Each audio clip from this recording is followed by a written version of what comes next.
प्रिय छात्र एवं छात्राओं, आज हम कृष्ण भक्ति शाखा की प्रमुख विशेषताओं के बारे में चर्चा करेंगे।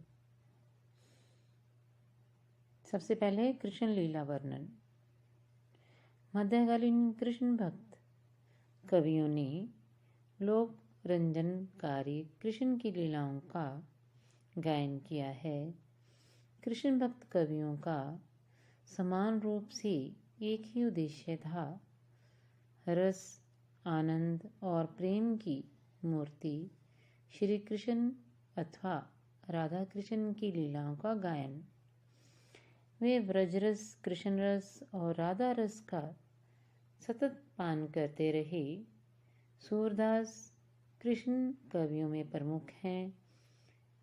इनके अतिरिक्त नंदास आदि अष्टछाप के कवियों ने, मीरा तथा मुसलमान कवि रस खान, सभी ने कृष्ण रस का पान किया। आगे है रस। हिंदी कृष्ण काव्य में यद्यपि हरि में सब पतितन को टीको आदि विनय के पदों के कारण शांत रस मिलता है, कृष्ण की अलौकिक लीलाओं के कारण अद्भुत रस का भी निरूपण है। लेकिन इस काव्य का प्रमुख रस है ब्रज रस या भक्ति रस। यदि शास्त्रीय दृष्टि से इसकी विवेचना की जाए तो इसे वात्सल्य, श्रृंगार और शांत रस कहा जा सकता है। इस दृष्टि से कृष्ण काव्य अत्यंत भव्य बन पड़ा है। सूर ने वात्सल्य का अद्वितीय चित्रण किया है और माधुर्य भक्ति के कारण प्राय सभी कृष्ण भक्त कवियों ने श्रृंगार रस को लिया है, क्योंकि गोपियों और कृष्ण के प्रणय संबंध का वर्णन इतना प्रमुख विषय था। इसके अतिरिक्त सूरदास और मीरा ने निर्वेद का भी चित्रण किया है। ऐसे स्थलों पर शांत रस की अभिव्यक्ति है। कृष्ण कवियों ने वात्सल्य और श्रृंगार को प्रमुख माना है। सूर ने वात्सल्य चित्रण की स्वाभाविकता तथा सहजता के कारण सूर और वात्सल्य को पर्यायवाची मान लिया गया है।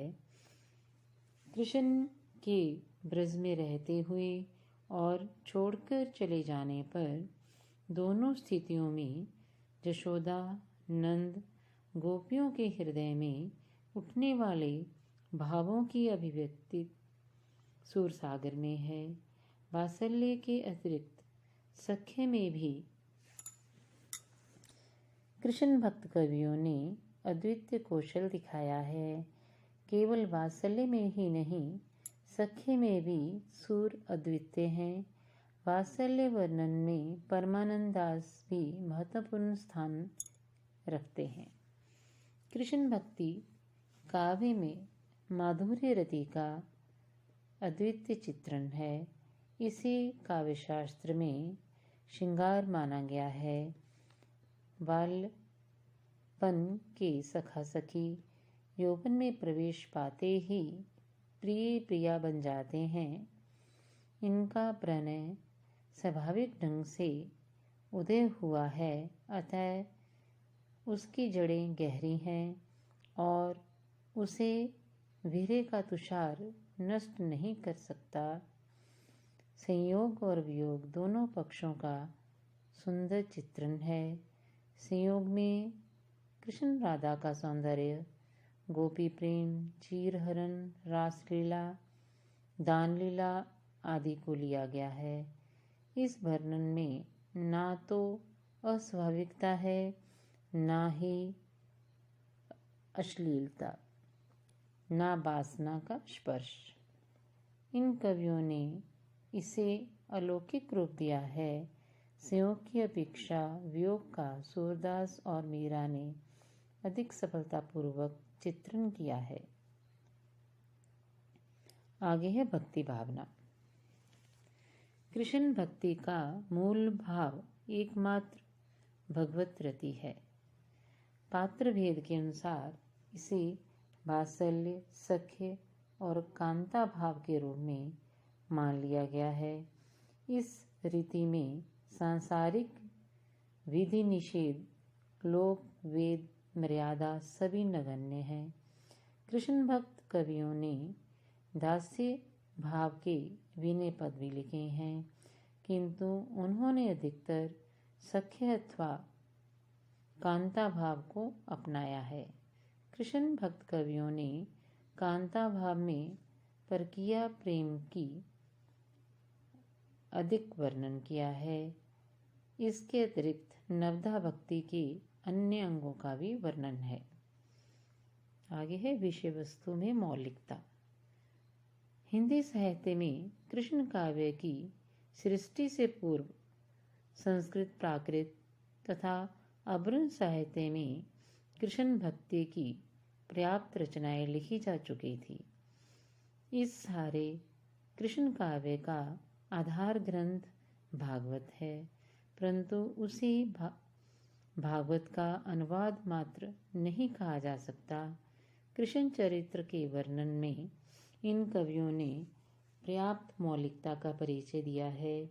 भागवत में कृष्ण के लोक रक्षक रूप पर अधिक बल दिया है, जबकि इन भक्त कवियों ने उसके लोक रंजक रूप को ही अधिक उभारा है।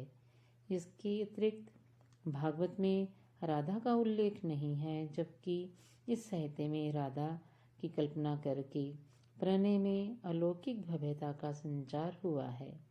भागवत की गोपियों का प्रेम निष्कलंक नहीं, लेकिन हिंदी काव्य में उनका प्रेम एकनिष्ठ है।